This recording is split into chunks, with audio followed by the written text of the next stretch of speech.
Now. Awesome. Hey, everyone. This is Stephen Maxted here with a podcast. And today we have a special guest, Aqueena the Kitchen, as the title here. And Aqueena and me used to work together in agriculture a few years ago with an ag tech firm. And Aqueena is amazing at marketing. And we were just chatting behind the scenes before we jumped in here about what she's doing today. And this is kind of like a side hustle, but she's done a fantastic job of marketing herself. And this is going to skip right to the end, but you'll get her social media handles and just to see the dynamic work that she does behind the scenes. And Aqueena, how are you doing today? Great, Stephen. Thanks for having me on. Thanks for joining us. And tell us a little bit, how did this get started for you with Aqueena the Kitchen?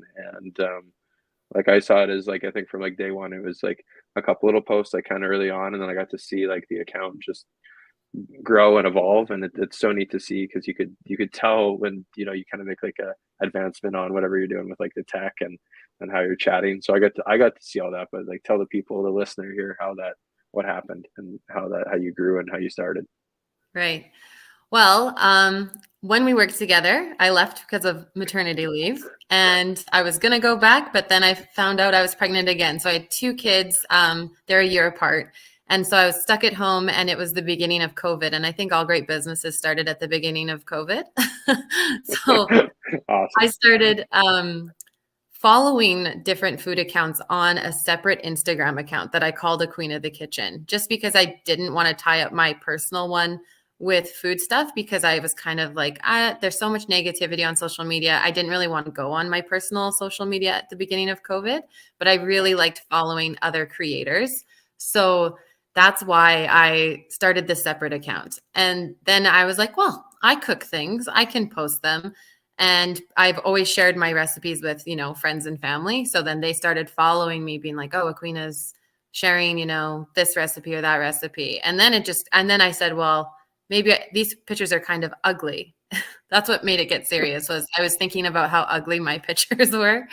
So I took a photography course, but it's called foodtography, all about learning how to have proper lighting and how you lay out a scene, and how you can capture things. And it's called Foodtography School.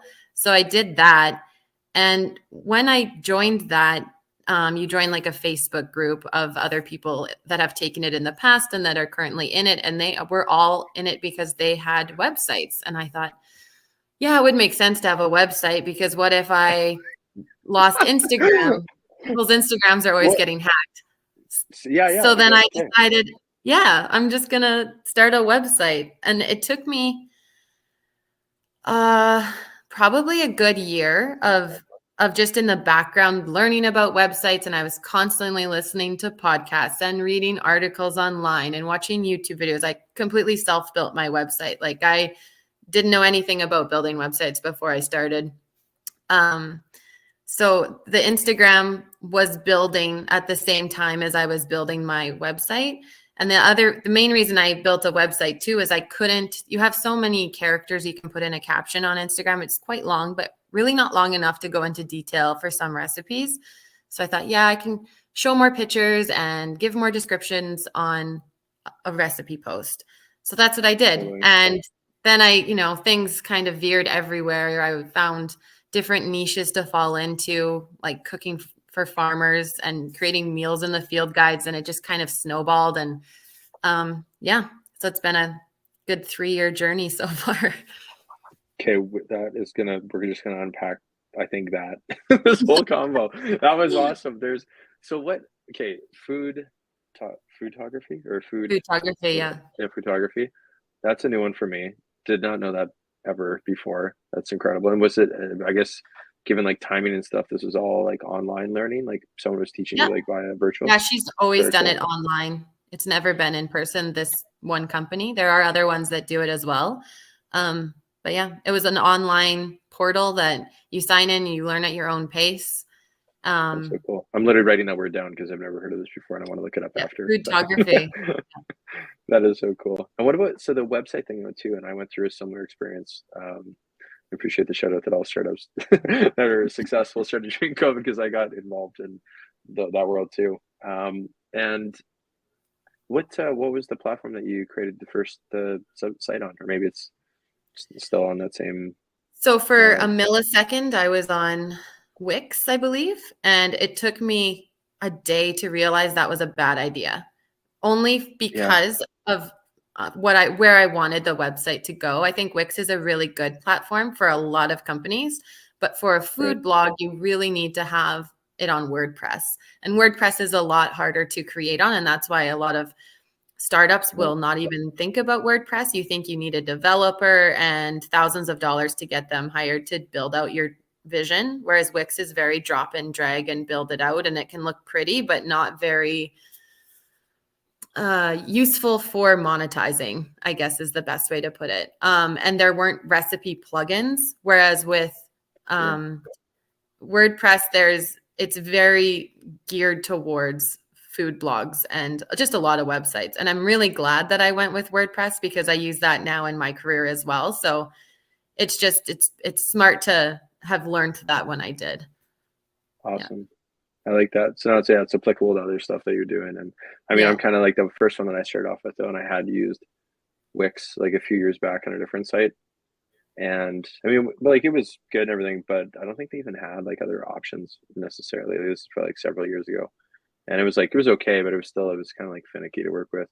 Um, and then yeah, WordPress. I have done that. Not my favorite. I love the drag and drop. For other folks that work with me on stuff, like I use Square and I have a Shopify like account. Mhm. Those are both like different in their own ways, and it depends on yeah the nature of your business. Does that work for you or does it not? And I don't know how all the different tiers of like website because most of these are on fairly basic, or the Shopify one is like just a tier up past basic, like basic plus or something. But there's like all those different tiers. You can really have some great add-ins as far as that Yeah. goes. But if you're skilled enough to do the WordPress, that's awesome. Good for you. Cool. Well, that's cool to chat about. And what well and like so you're building this, you have the website, you got social media.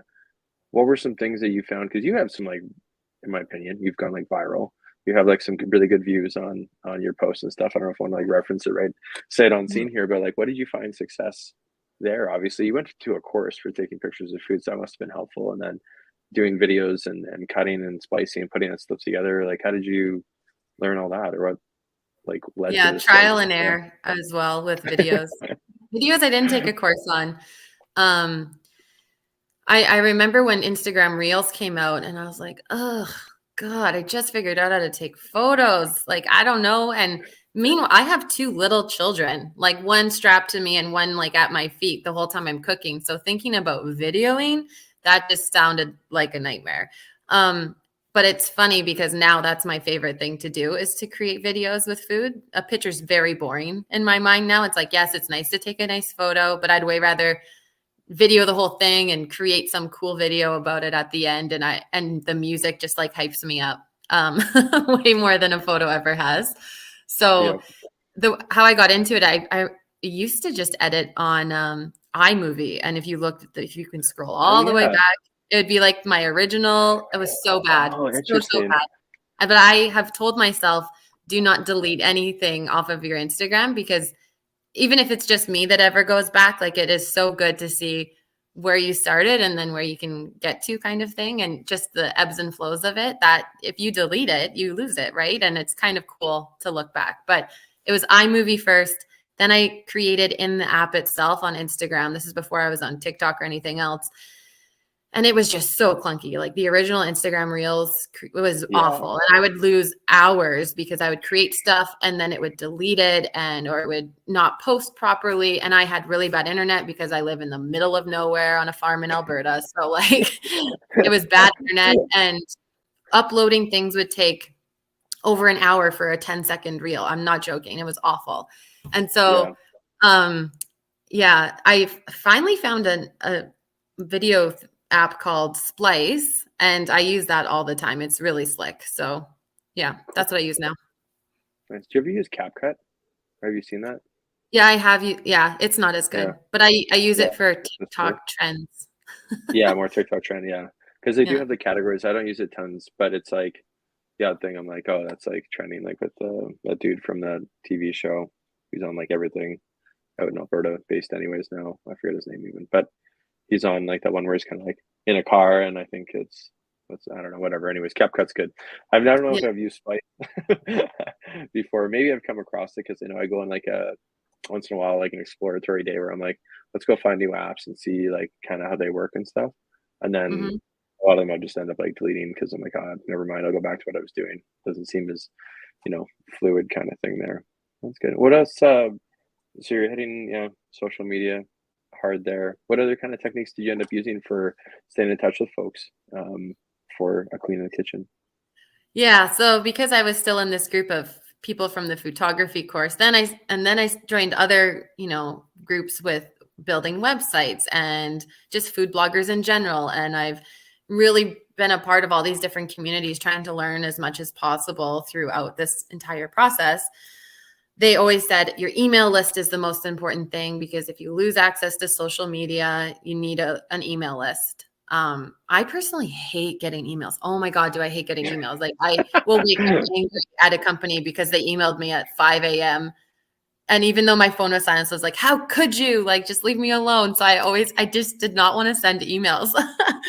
But my audience wants emails. So I was like, Totally. okay, I'll start doing that. And I really it lit a fire under my butt to start the email thing when I came out with the meals in the field guides that I created for farmers, wives, or whomever cooks for farmers to bring meals to the field. Right. I wanted to collect some sort of list when I gave them that resource for free. And so I did that by creating, if you download this, you can sign up for the Totally. letter. And so that was a really easy way to garner a lot of people on my list. Now, I do not keep up with it. I don't send regular emails. That is not something that I like to do. I don't think if I start to send them regularly, people unsubscribe, but they'll stay subscribed if they're just getting like the meals in the field guides. And that's fine by me. I think that Right. I have a big following for what I want on Instagram. So if I really want to project a message out there, I can put it on Instagram. And if it's not getting the uptake I want, I can put it out on my email list or through other social channels, but it's there if I need it. So I don't want to abuse it. Totally. No, I agree. It's kind of funny though too. I find when you send out emails, like the reason why people unsubscribe from stuff because it happens like every time I send one out, whether it be kind of two back to back, like one week after another, have a couple unsubscribe, or if it's like they're months apart, they'll be like a couple months and also missing some note, and they'll be like, oh yeah, right, I forgot I follow this guy or this company, and they'll be like, no more of that. But I do Yeah. think it's a good resource to have in case somebody did like shift, like we were talking before, even jumping on here, and you're like kind of nervous around like, what if Instagram goes down? You don't control that whole system. It's a great Yeah. resource What if now, you but get hacked, right? You want to yeah, be that able too. to at least start with something. So that way I can, Yeah, I have like 1,000 and some email subscribers. So I can say, hey, I got hacked. Here's my new handle or whatever. yeah. Please Um, follow up here. yeah. Yeah, no, I think that's good. That's a really great thing. Do you use any other techniques to get like that? Like I know that trade shows and stuff will do like giveaways, and I know we would have had that same experience in like ag. Of, like that's a great way to acquire contacts and stuff like that. As long as it's like legible, if it's written on a thing, or if it's like digital, that's a little bit better, right? But Yeah. Yeah. I started doing giveaways.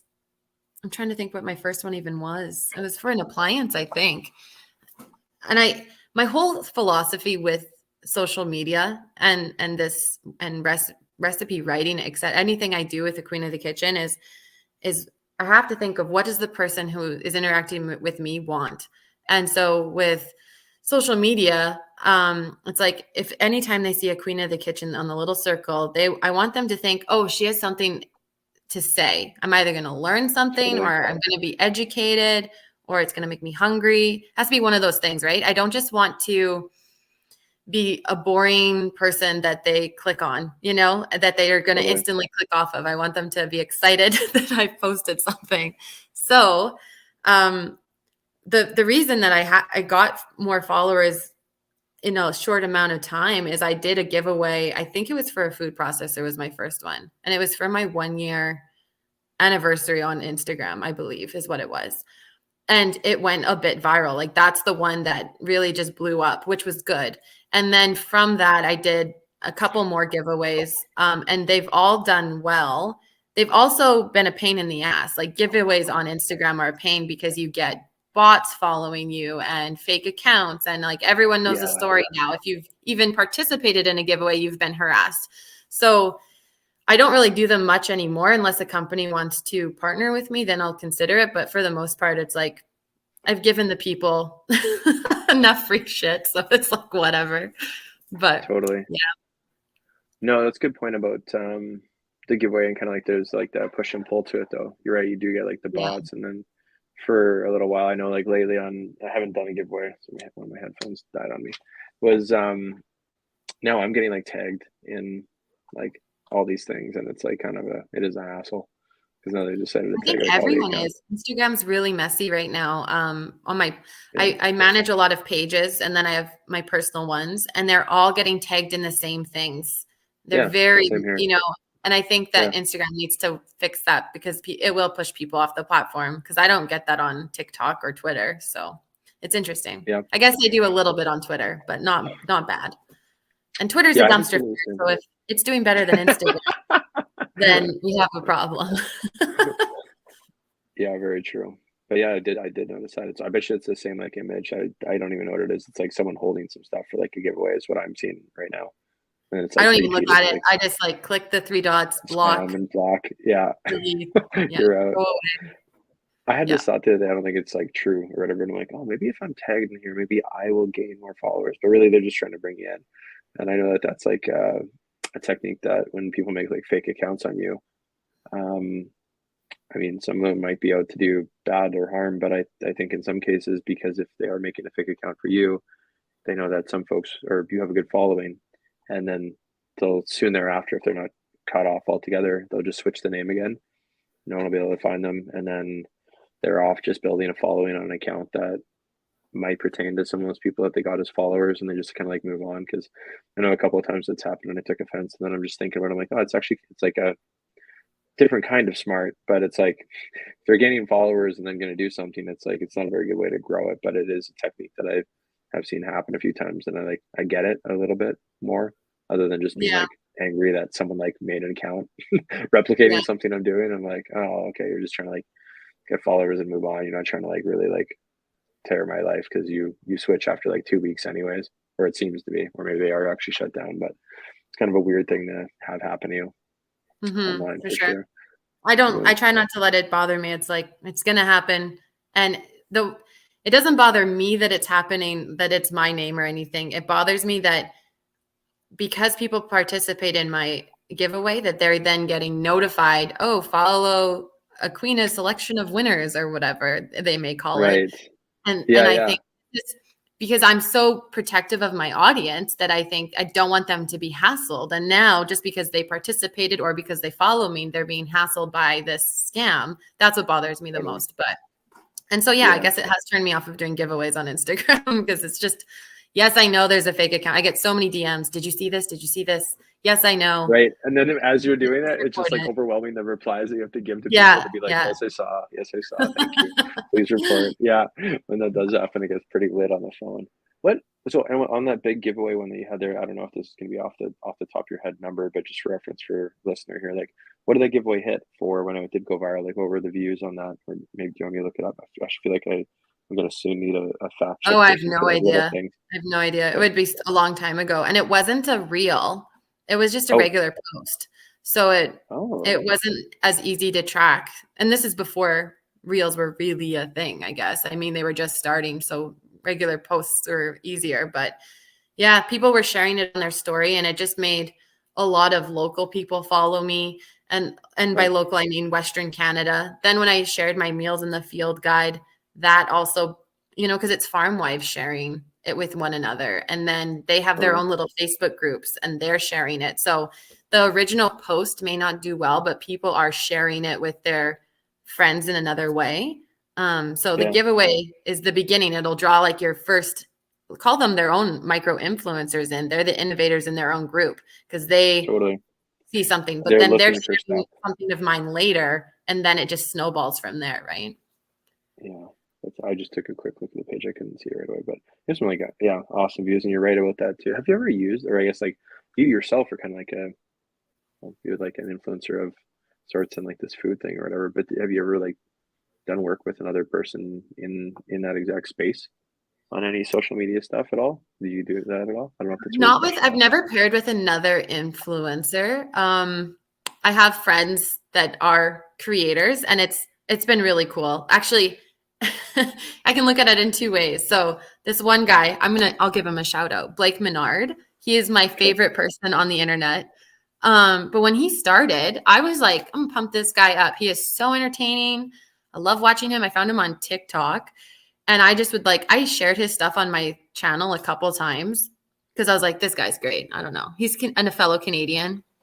And now he has like every plaque you can get on YouTube. He's so niche down. He only cooks with cheese, like, or every dish has cheese, and he has these gimmicks he does in every video, like winks at the camera and throws the cheese on the roof. And anyway, I totally admired everything he was doing, and he had just started, and he already had the exact science for influencing down and for like what makes you go viral, you know? And so I was like, man, he's going to hit it. And he has. He's got millions of followers on every platform. Such a cool laid back guy too. So yeah, anyway. So I guess like there's people like that I've supported, or other ones. Like there's a lot of the barbecue community, which is super weird because I'm only a little bit into the barbecue community because I have a Traeger. So I've done some content, but they've blown up my stuff as well. Like they've been right back in 2021. They were really a few of them that are very popular, would share some of my recipes and then try it kind of thing. And that was really helpful to me. So I have a little community of barbecue people, which even though I don't really share a lot of barbecue stuff or smoking stuff, but but a really big thing in food influencing is to actually meet up with someone in person, cook with them, alongside them, and kind of do a collaboration of your style and their style and create a video. And that's something that a lot of people do. But I live in the middle of nowhere. I have 2 kids. I have, 2 jobs. I'm not traveling. I have no desire to do that. Well, maybe I have a desire, but I have no time for that. So I've never reached out, and it just sounds like something that can't fit in. So. Yeah, so time would be a constraint there, unless you did like a virtual cook with someone. I don't know if that's even a thing, but Yeah. like to do that. But no, I'd rather travel to Florida or somewhere fun. It's pretty nice. There's I could say that too. You're thinking like you're queuing my mind up to like people that I follow that do the barbecue thing, or they do different things. Like I remember, yeah, that's just anyways. Back to what you were saying there is basically like online relationships. If I'm going to recap that well enough, is like how a lot of like helping prop up, and it's funny because like if you're doing that yourself, you notice when other people like your stuff often and are like within that space. I know I've reached out to some people that ended up like you have like a working relationship now with them almost in a way, because you do. It's like you're spending this time creating this stuff. A lot of people will see it, but how many people consistently engage with you? And on like the comments, you can't always see. I don't think you can see who saves your stuff, right? But you can see how many people save it on like the analytics side. So you start to know who's helping grow things. I'm sure that is it. Blake, you said Blake Menard. I wrote it down here. Check it out later. But yeah, like he must Blake have Menard noticed. cooks. Everyone follow him. I'm sure he needs every followers. No, well, I'm definitely gonna go check it out after. But like, yeah, people would like note that. I think that there's like even running like online stores. I don't know. Do you sell anything on your website? No. I specifically try to not make money at the moment. Okay, cool. No, fair. No, I was just throwing out there like but I mean, as the person running it, I think the misconception is it's just going to like some like robot world. I get like an email on my phone right away when someone's like ordered something on anything, whether they're booking, for one business or ordering merch from another. It's like you find out very quickly that it's happened. It's almost like someone's like in your store. They just checked out a cash self checkout and you got a notification. So it's pretty, when people are on there. And even like the analytics that come from like Shopify, you can go in there and see like how many people live at this very second are on your store. Often to start off with, it's none. But then as things like grow, or like after you send an email, I'll sometimes get like weird and just like my type A personality, just hop on there and go see like, okay, are people viewing it? Are they online? Did they follow the link? Did they go and check it out? So I am an analytics geek, so I do love that. But with WordPress, you just have Google Analytics, right? Which that's all that is. It breaks everything down, and you can see within the last 30 minutes, if you look at real time where people are in the world, looking at Aqueena the Kitchen and what recipes they're looking at and what they're clicking on and how much time they're spending on each thing. Yeah, that is fun. Like right now, because people are seeding, I have my meals in the field guide thing is blowing up again because people are just going on it and sharing it. So I can tell people are in the field, even though I already know that, but it's pretty interesting to see. Yeah, it's a good indicator. I think that, I mean, it's a great spot to do, because I know, like, for myself, like, even like coming from being like super busy, like, I don't know, like, we'll call it like corporate schedule back in the day, it was like trying to eat a little bit remotely healthy was difficult. It's like in the morning you're grabbing stuff to go and then you're on the road for the whole day. If I was smart enough, I would prep stuff for the week, but having that creativity to even do that is sometimes your energy is just not there. So, and some people don't want to go do, you know, like I mean, HelloFresh is probably not a good example because they're like, you have to cook it in the kitchen and like kind of thing. But it's just the concept of putting, you know, like snacks together, or in your case, like the meals in the field, is just such a break for people mentally, because otherwise you spend a lot of time stressing about what am I going to put together. You know, everyone has like recipes probably in their head, but ultimately, like, it's a really good reminder and then a refresher on like your version or your take of the recipe that they've, you know, maybe have some familiarity with. And I think it's just, that's so awesome, because that is kind of like a stressor. You're coming into the week or weekend, whatever, and you're like, I don't want to bother. The easier thing is just do like skip or whatever it is. And it's like, yeah, that's not healthy. So people don't want to not eat healthy. It's just the ease or the stress that we put on ourselves to like prep it and make that stuff. But yeah. And I think what I've heard from a lot of people with following a meals in the field guide is it's the mental load of thinking, oh, did I already make potatoes this week? And what goes well with, okay, so I can't do potatoes again, but they don't like rice in the tractor, but maybe they should have noodles. Okay, well, what kind of noodles? And I've already done beef, but maybe I should do chicken. And it's like, this way you're getting all of the starches and all of the proteins and different vegetables, and they're relatively well balanced because they give you sides. And then that from my original one turned into a meals in the field guide that you can eat on the go and that you can make ahead, because a lot of a farm wife, or it's not always farm wife. So I hate saying that term, because sometimes it's someone that's specifically hired at a lot of operations just to cook. They're not part of the family, but they're hired to cook. Anyway, they're getting requests and they have to make things, you know, well ahead of time, or because it is a farm wife who's working full time, they need to have meals in the field ready in the freezer so that they can quickly take it out when they get home, reheat it, take it out to the field, whatever the case. Everyone's in a different scenario. But yeah, it's been interesting to hear requests because they all have different lives. Well, you just hit on like a great thing, and you started, you started down the path of describing this in a great way. But for listener out there not from an agriculture background, can we break that down a little bit more for like what a meal in the field is? Because I know what it is. You know what it is. I was just thinking, if someone listening might be like, "What are they talking about? That's like, right. People eating in fields? Like, what is going on?" But basically, well, it is so different in Canada too than in the U.S. is something I've learned, because there really wasn't much online. Because I looked for years, I've looked because I've wanted help, even though I grew up as a farm daughter. So a meal in the field is you're going out to feed the farmer and the workers that are either planting the crop or harvesting it. And it's usually those two seasons, putting it in or taking it off.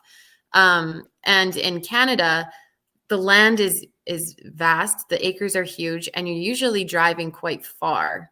A typical, like I'm Western Canada, so it's like 10, you know, like where I grew up, 10,000 acres is relatively normal for acre size.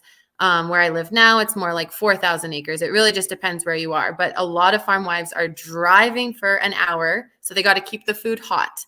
Then when it gets there, they might be having multiple stops because they have a different sized operation. And even on some smaller farms, you may have one guy rolling the land.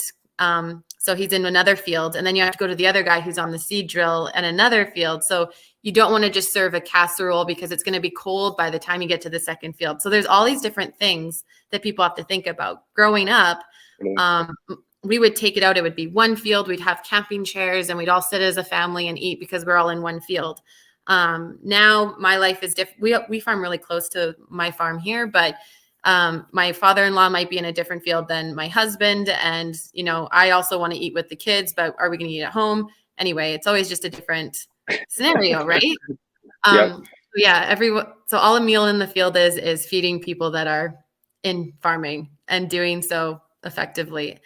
And it's interesting because there's people who have food preferences and allergies, and how do you package that? And how do you package things to stay warm or cold so they're not going to spill in the car because you're going down Totally. these back roads? There's a million scenarios. So in the guide, I go through any tip or trick that I've learned over the years for that. There is one, I'm sure there's more, but one that I came across years ago is she's a food blogger who's also a farm wife.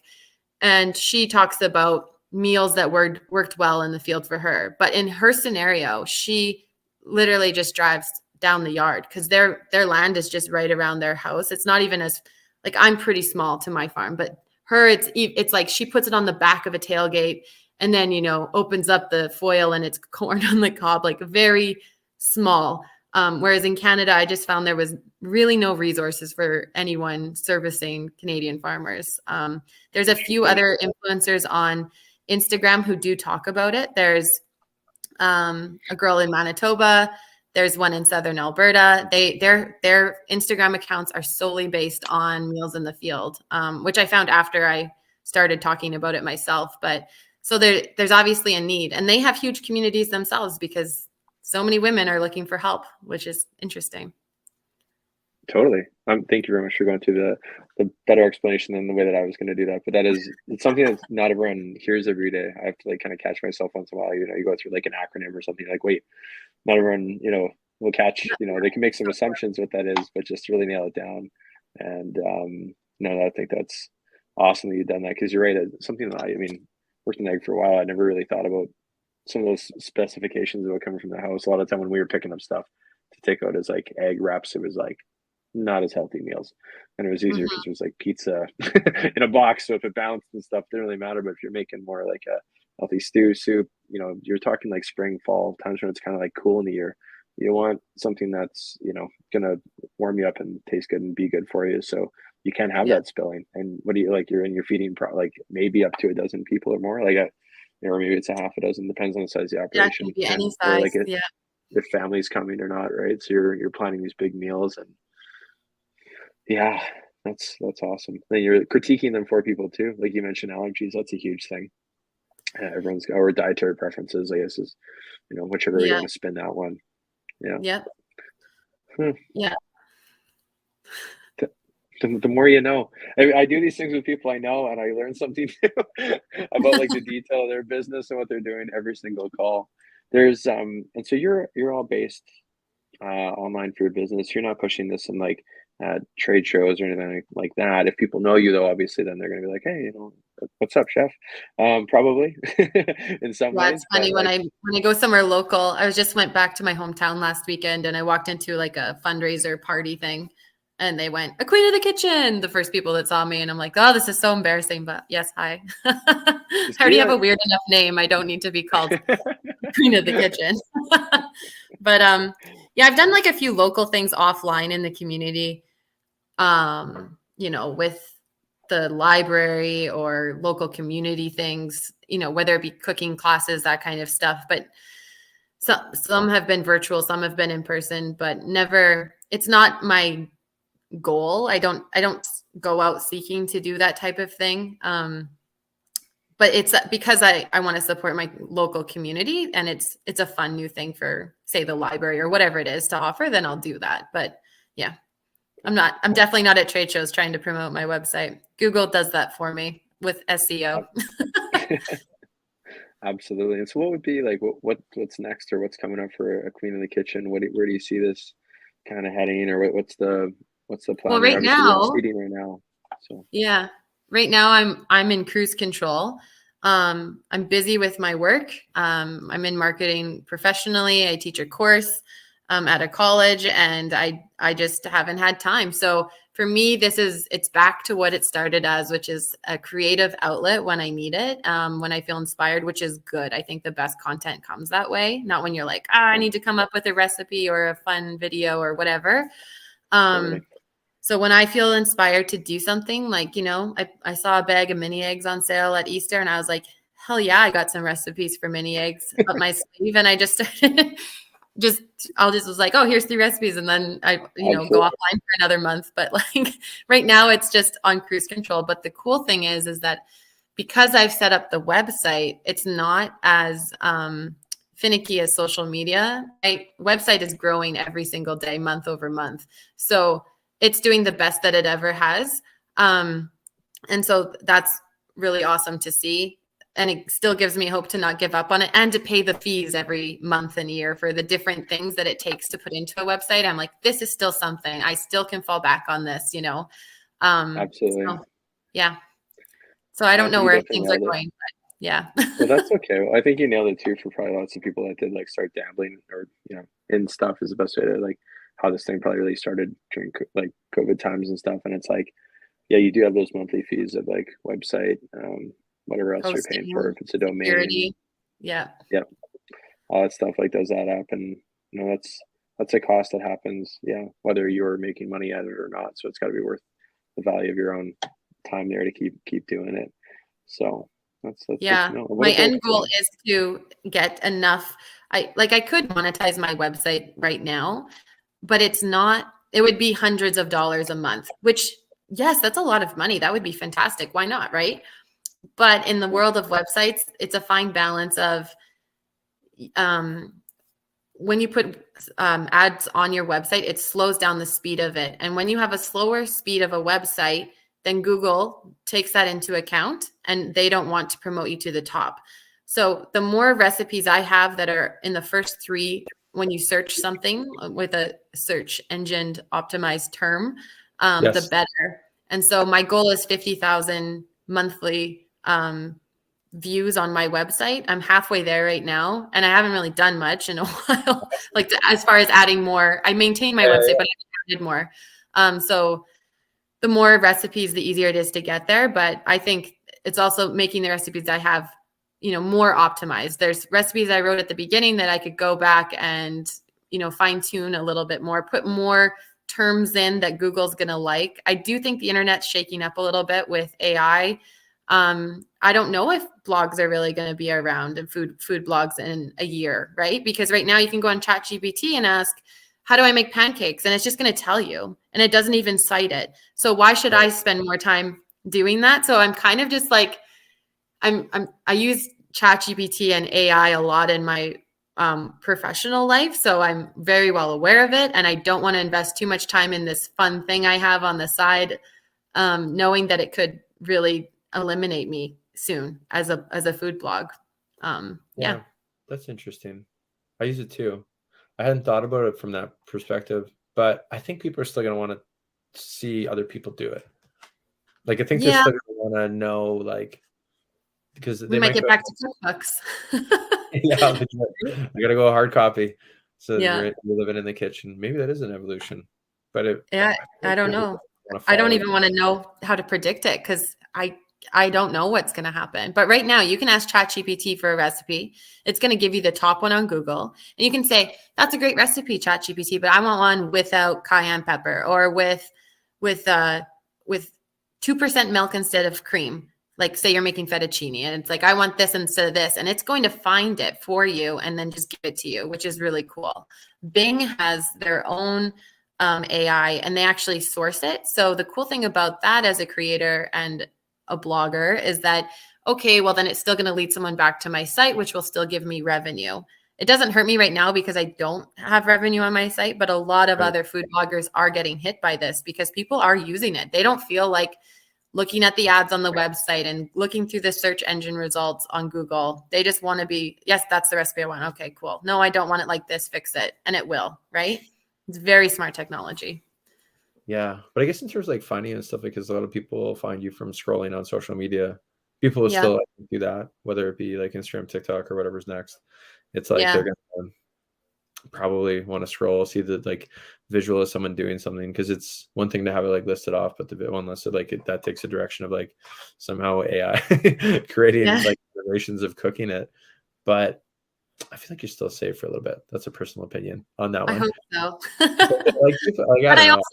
I love innovation. So if it innovates and I can find out how to innovate with it, that I'm cool with that. You know, I don't want to be stuck in the past. I mean, this is still so new for me too, right? I'm only 3 years into it. So if I want to be nimble enough that I can innovate. Like Google Web Stories came out in the middle of my journey, and that was getting a lot of people's blogs getting up because they would make a web story and it would get 50,000 views alone. So that's enough to monetize your site right away, because you're getting then your thousands of dollars a month that you can make. But they've also gone off. They were big for a bit and now they're not as big, and they're only in the US. So you're not getting the Canadian audience, which is okay. I mean, there's a lot more people in the States. So if you can get that audience, why wouldn't you? But yeah. That's an interesting take too. Just the number of people down there to view and pump up stuff. If you are hitting that, that population as a general, you're doing pretty well. Yeah, that's awesome. For sure. What's that was a way better. I sent a little message. I was like, I'm gonna ask, but we got talking AI. That was way better. I'm glad we went down that path because it's something I haven't chatted about at all yet. But if we're kind of head down wrapping this up today, Aqueena, though, but how can people get a hold of you besides that AI is not going to take over? We're going to find your website. You'll always find me. I think I'll still be online, but so Aqueena is the word queen with an A on each end. So aqueenathekitchen.com is my website. And then it's just Aqueena the Kitchen on all social media, whether that be Facebook, Instagram. I think I still have Twitter. I'm definitely on Facebook and TikTok. So yeah, awesome. Aqueena the Kitchen. Yeah. Aqueena the Kitchen is where everyone can find you. And we will have that written up like in the bottom. So listeners, it'll be on with the links and stuff. We'll make sure to include that. So I'll grab that from you after here. And I just want to say thanks so much for jumping on and chatting about. It's always fun doing this. I learned something literally from recall, even after knowing people. And there's just something about the camera being on that we learned. So thank you very much, Aqueena and Aqueena the Kitchen for being on today on a podcast. We'll chat more with you soon. All right. Thank you.